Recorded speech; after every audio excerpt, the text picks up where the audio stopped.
자, 이렇게 이 세 가지를 많이 먹는 미국인들의 경우 심근경색 발생률이 50% 이상 굉장히 높았습니다.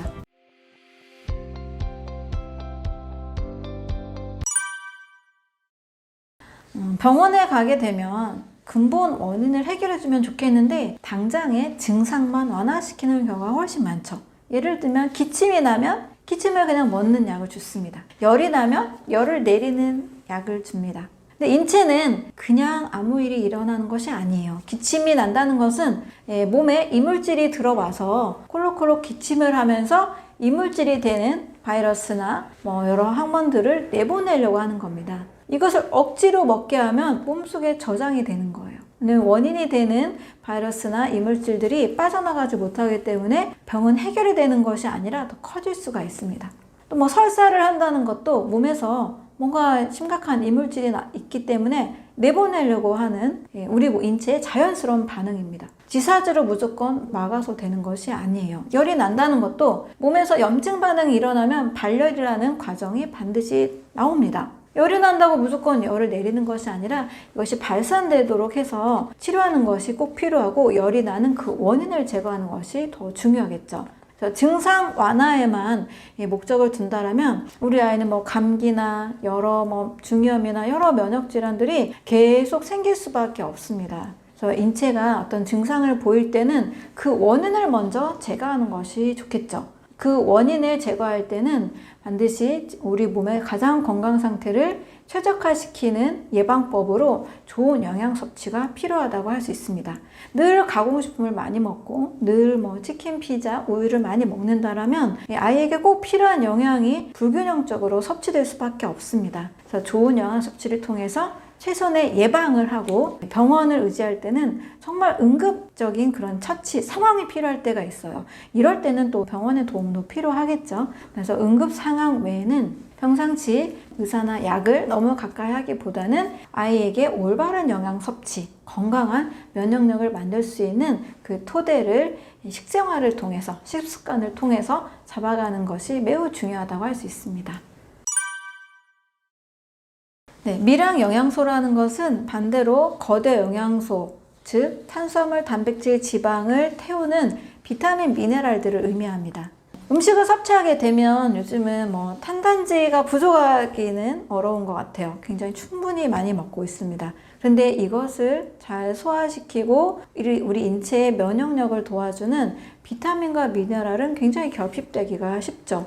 이 비타민과 미네랄이 부족할 때는 두 가지 현상이 일어나는데요. 먼저 탄단지가 완벽하게 소화가 안 됩니다.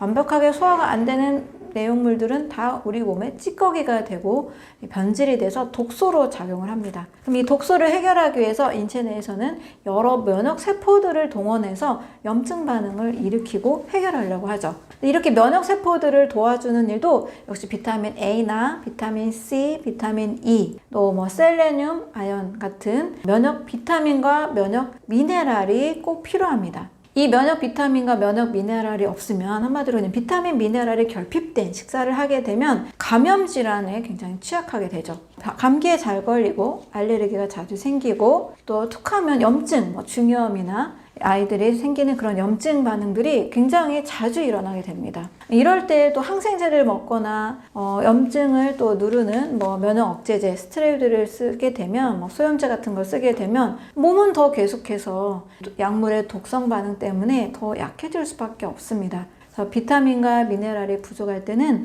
반드시 면역력에 문제가 생긴다는 것을 꼭 알아두셨으면 좋겠습니다. 그래서 비타민 A나 C나 E, 셀레늄, 아연, 그 외에도 아주 소량이지만 다양한 비타민과 미네랄이 풍족하게 공급될 수 있도록 식사를 잘 하시는 것이 중요하겠습니다. 질병을 일으키는 세 가지를 크게 말씀을 드리면 정제된 탄수화물, 두 번째는 흰 설탕, 세 번째는 동물성 단백질과 지방이라고 할 수 있습니다. 정제된 탄수화물은 많이 먹게 돼요. 흰 쌀밥을 현미밥보다는 더 많이 먹게 되고 또 빵이나 면 종류 음식은 또 과식하게 됩니다. 이랬을 때 초과된 당분은 인체 내에서 혈당을 급상승시키고 이후에 저혈당이나 지방간, 당뇨를 일으킬 수 있습니다. 거기에다가 동물성 단백질과 유제품 그리고 지방이 많이 든 음식을 먹게 되면 초과된 그런 단백질 지방들과 당분이 모여서 당 독소를 만들어냅니다. 혈당도 문제인데 또 당 독소까지 생기기 때문에 인체는 더 많은 이 독소들로 인해서 굉장히 힘들게 되죠. 거기에 흰 설탕까지 많이 들어있는 음식을 먹게 되면 흰 설탕은 초과된 당분 플러스 장기적으로 섭취할 때는 뇌가 위축이 되는 그런 기능 이상까지 만들어냅니다. 자, 혈당과 당독소 이런 물질들은 모두 다 인체 내에서 독소로 작용을 해서 염증 반응을 일으킵니다. 염증이 많은 몸, 생각만 해도 절대 건강한 몸이 안 되겠죠? 아이들은 여러 염증성 질환에 시달리게 되고 어른들도 마찬가지로 다양한 염증, 몸에서 염증이 끊이지 않습니다. 이 염증이 또 오래되면 만성 염증이 되면 몸속 구석구석에서 이 미세 염증으로 또 확대가 되면서 미세 염증은 장기적으로 암이 됩니다. 아주 암세포가 잘 자랄 수 있는 비옥한 토양을 만드는 것과 같아요.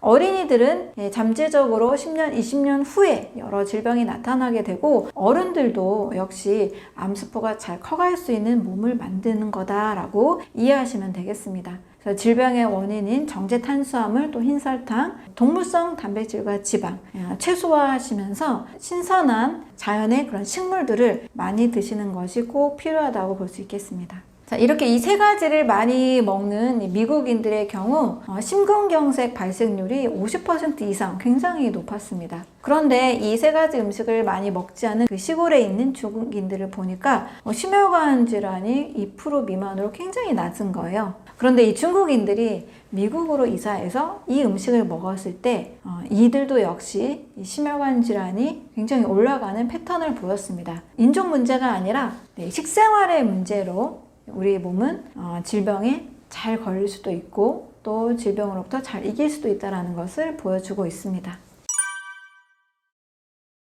트랜스 지방이 많이 들어있는 음식으로 도너츠나 튀긴 기름으로 만든 과자 같은 음식들이 있죠. 기름으로 만들어진 가공식품은 사실 모두 다 트랜스 지방이 많다고 보시는 게 좋습니다. 어떤 경우에는 이래요. 트랜스 지방 0g 이렇게 써 있어서 안전하다 이렇게 말씀도 하시는데요. 사실상 만들 때는 트랜스 지방이 안 보일 수도 있습니다. 하지만 시간이 지나고 유통 과정에서 트랜스 지방이 또 생겨날 수가 있습니다. 자, 트랜스 지방은 한마디로 우리 몸에서 아주 불필요한, 심지어 독이 되는 지방이라고 할 수 있어요. 세포막이 이중 지질막으로 이루어져 있어서 이 세포끼리의 신호 전달을 잘 해야 되는데 트랜스 지방이 생기면 이 막이 딱딱해집니다. 세포와 세포끼리가 소통이 안 돼요. 세포끼리 소통이 안 된다는 것은 그 부위의 조직, 기관들이 모두 다 이상이 일어날 수 있다는 겁니다. 이게 뇌세포에 일어난다라면 뇌에서 또 엄청난 이 뉴런 신경 전달이 되지 않으면서 소통이 일어나지 않으면서 또 뇌에는 뇌 독소가 쌓여서 여러 뇌에 있는 면역 세포들이 또 이 면역 반응들을 일으킬 수 있고 염증을 일으킬 수 있습니다. 이 트랜스 지방이 많이 있는 음식이 튀긴 음식입니다. 길거리에서 또 팔고 있는 튀긴 음식은 사실 어떤 기름으로 몇 번 사용해서 만든 음식인지 우리가 전혀 알 수가 없습니다. 이 튀긴 음식 속에는 아크릴 아마이드라는 발암 물질이 있어요. 실제 동물 실험을 했을 때 트랜스 지방이 많이 들어있는 음식을 동물에게 먹였을 때